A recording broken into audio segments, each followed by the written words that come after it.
isang bayan na nag-uudyok ng kagipitan at kahirapan. Dumating ang isang salot na nagngangalang inflasyon.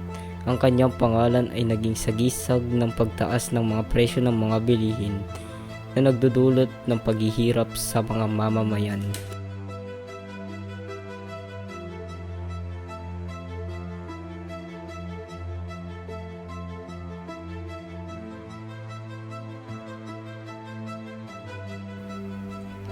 Sa bawat araw na lumilipas, lumalakas ang kapangyarihan ng walang anuman na makakapigil sa kanyang masamang layunin. Ngunit, sa kabila ng mga pagkakatawa ng mga tao,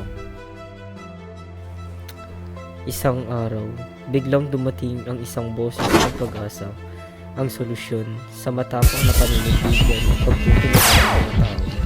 Kasama ang solusyon, nagsimula sila magtayo ng mga hakbang upang labanan si inflasyon.